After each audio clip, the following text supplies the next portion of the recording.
오늘 우리가 함께 읽은 시편 66편은 하나님에 대한 열정적인 찬양의 촉구, 또 찬양의 이유 등으로 이루어진 찬양시의 특징을 보여주고 있습니다. 내용을 잠깐 살펴보면 1절에서 4절은 놀라운 주님의 능력을 찬양하라고 말씀하고 있습니다. 이어서 5절에서 7절은 또 홍해를 가르신 주님을 찬양하라고 또 말씀하고 있습니다. 마지막으로 8절에서 9절은 또 생명을 주신 주님을 찬양하라는 내용을 담고 있습니다. 참된 찬양은 최상의 것으로 하나님의 이름을 높이는 것입니다. 하나님께서는 당신의 백성들에게 스스로 다양한 이름으로 그들에게 나타나셨습니다. 여호와 이레, 또 여호와 샬롬, 또 엘 샤다이 등입니다. 하나님은 그분이 베푸신 그 은혜의 역사들을 그분의 영광스러운 이름으로 기억하기를 원하셨습니다.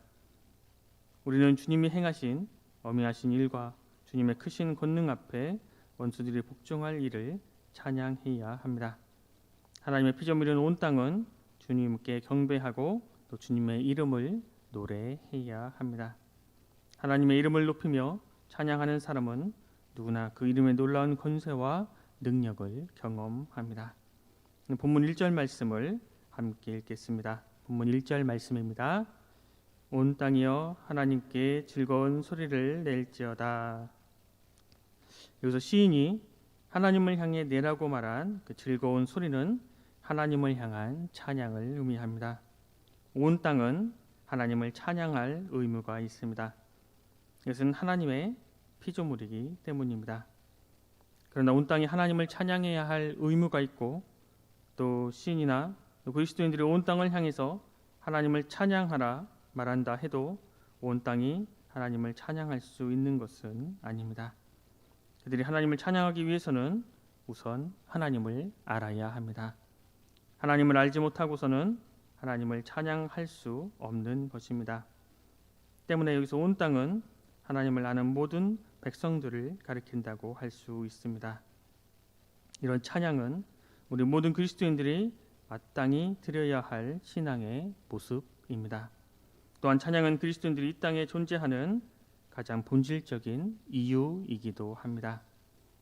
시편 102편 18절 말씀을 보면 창조함을 받을 백성이 여호와를 찬양하리로다 말씀합니다.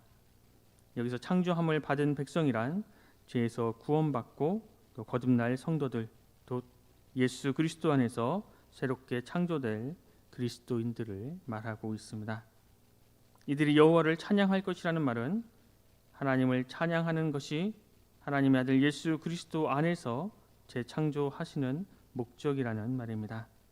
또한 이사야 43장 21절 말씀을 보면 이 백성은 내가 나를 위하여 지었나니 나를 찬송하게 하려 함이라 말씀하고 있습니다. 이 말씀은 우리가 이 세상에 존재하는 가장 본질적인 목적이 바로 하나님을 찬양하는 것임을 말씀하고 있는 것입니다. 때문에 우리 그리스도인들은 하나님을 찬양하는 것이 우리의 신앙의 행위이자 이 세상에 존재하는 가장 본질적인 목적임을 분명하게 깨달아야 합니다. 그래서 늘 우리는 하나님을 찬양하기에 힘써야 하는 것입니다. 그런데 이와 같은 우리 그리스도인들의 본 존재의 목적인 찬양이 우리의 삶 가운데 잘 드러나지 않을 때가 많이 있습니다. 예배 시간에 드리는 찬양 외에 우리의 삶 가운데 우리의 입술에서는 찬양보다는 불평과 불만이 나올 때가 많이 있습니다. 우리의 이러한 모습은 하루빨리 버려야 합니다. 찬양은 우리 그리스도인들이 전체성을 찾게 해주는 신앙입니다. 그리스도인이 참된 그리스도인이 되게 하는 일입니다. 하나님은 우리의 영혼이 하나님을 견딜 수 없는 즐거움으로 기뻐하며 또 우리가의 시간과 공간을 초월해 기쁨과 즐거움의 곡조가 마르지 않는 샘처럼 우리의 삶 전체에 차고 넘치기를 원하고 계십니다. 이어서 그 찬양의 내용을 시편 기자는 말씀하고 있습니다. 2절에서 4절 말씀을 제가 읽겠습니다. 그의 이름의 영광을 찬양하고 영화롭게 찬송할지어다. 하나님께 아뢰기를 주의 일이 어찌 그리 어미하신지요. 주의 큰 권능으로 말미암아 주의 원수가 주께 복종할 것이며 온 땅이 주께 경배하고 주를 노래하며 주의 이름을 노래하리이다 할지어다. 셀라. 피조물에게 창조주는 그 자체로 영광스러운 존재고 마땅히 피조물은 우리의 창조주 되신 하나님을 찬양해야 하기에 명령하고 있습니다. 특별히 3절, 4절은 찬양의 구체적인 내용들을 기록하고 있습니다. 새 번역은 그 형태를 보다 분명하게 보여주고 있습니다. 제가 다시 새 번역으로 한번 읽어 드리겠습니다. 하나님께 말씀드려라. 주께서 하신 일이 얼마나 놀라운지요. 주의 그 크신 능력을 보고 원수들도 주께 복종합니다. 온 땅이 주께 경배하며 주님을 찬양하며 주의 이름을 찬양합니다 하여라. 셀라. 창조 후 지금까지 모든 것을 다스리시는 하나님의 역사는 성경을 통해 똑똑히 보이고 또 성령님을 통해 널리 전파되고 있습니다. 결국 모든 이들은 하나님의 섭리에 굴복할 수밖에 없기에 겸손히 주님을 찬양해야 함을 계속 말씀하고 있습니다. 우리는 본래 다 죄 가운데 신음하다가 멸망할 수밖에 없는 운명이었습니다.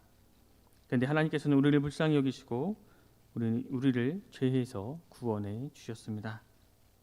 어떻게 우리를 구원해 주셨습니까? 당신의 아들 예수 그리스도를 희생하심으로 우리를 구원하셨습니다.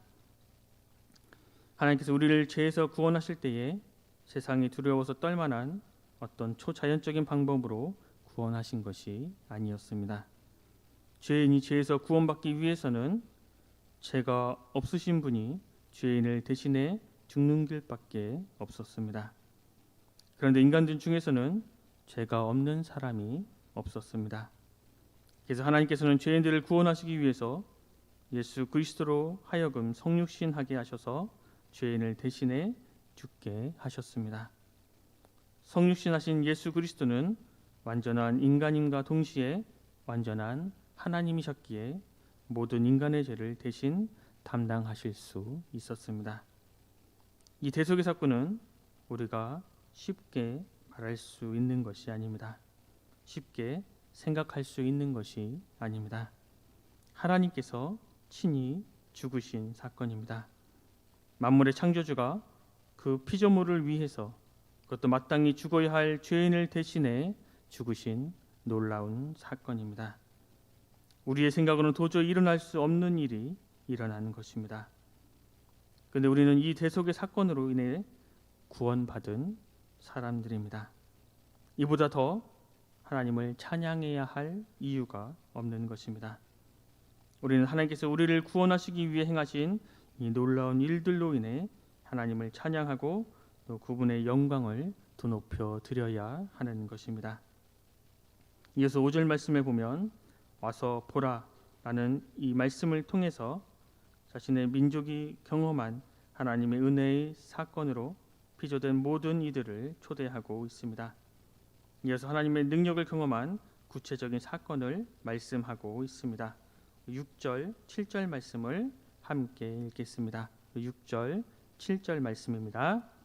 하나님이 바다를 변하여 육지가 되게 하셨으므로 우리가 걸어서 강을 건너고 우리가 거기서 주로 말미암아 기뻐하였도다. 그가 그의 능력으로 영원히 다스리시며 그의 눈으로 나라들을 살피시나니 거역하는 자들은 교만하지 말지어다. 셀라.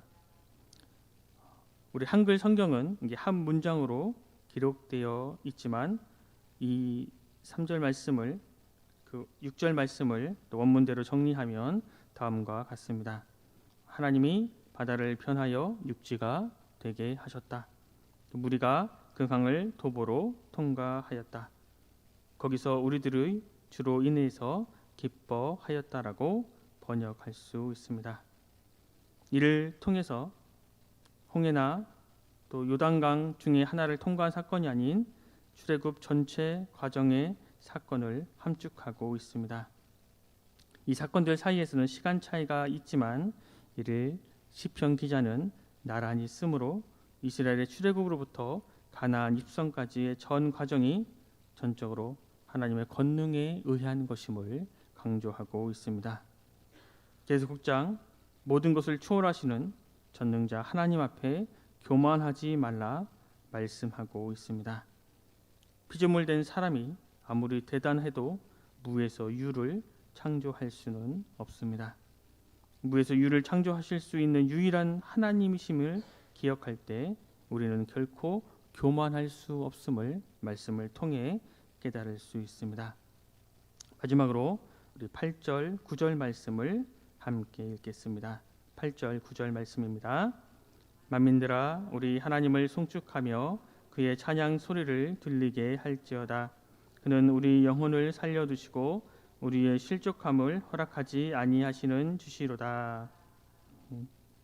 구원의 은혜 또 하나님의 능력을 경험한 시편 기자는 하나님을 따르지 않는 모든 피조물에게 하나님을 우리를 도우시고 계시며 또 계속해서 그 하나님을 찬양해야 함을 선포하고 있습니다.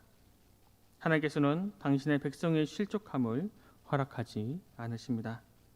하나님의 백성은 결코 멸망하는 법이 없습니다. 하나님의 백성이 멸망한다면 그것은 하나님이 신실하지 않거나 능력이 없거나 두 가지 중에 한 가지 때문입니다. 하지만 하나님은 신실하실 뿐 아니라 전능하신 분이십니다. 때문에 하나님의 백성에게 실족함이란 있을 수 없는 것입니다. 하나님의 백성에게 시련은 있을 수 있습니다. 우리는 연약하기에 우리의 힘만 의지한다면 실족할 수밖에 없지만 하나님께서 친히 우리를 붙들어 주시고 친히 우리를 인도해 주시기에 우리는 실족하지 않게 됩니다. 이런 하나님을 믿고 의지함으로 우리를 실족하지 않게 하시고 완전히 구원에 이르게 하실 하나님께 감사와 찬양과 영광을 올려드리는 순천 은성교회 모든 성도님들 되시길 간절히 소망합니다. 기도하겠습니다. 하나님 아버지 감사합니다.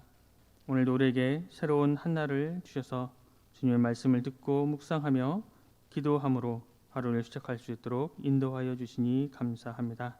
주님, 우리가 하루하루를 살아갈 때에 우리의 삶이 찬양으로 채워지고 있는지 또 찬양의 삶을 살고 있는지 돌아보게 하여 주시옵소서. 세상의 소리에 마음이 빼앗기지 않게 하여 주시고 우리가 우리의 삶을 통해 하나님께 감사와 찬양과 영광을 돌려드릴 수 있도록 인도하여 주시옵소서. 피조물 된 우리가 창조주 되신 하나님을 찬양함이 마땅하고 더욱이 구원받은 우리는 힘써 하나님께 찬양을 올려야 함을 기억하게 하여 주시고 우리의 삶을 통해 하나님께 온 마음과 정성을 다해 하나님께 찬양과 영광을 올려드릴 수 있도록 인도하여 주시옵소서. 오늘 우리의 삶에서 펴지는 그 찬양이 온 땅을 가득 채울 찬양의 시작임을 알게 하여 주시고 우리의 오늘 하루의 삶을 통해 향기나는 제물을 하나님께 태워드리게 하여 주시옵소서. 모든 것 감사드리며 예수 그리스도 이름으로 간절히 기도드립니다. 아멘.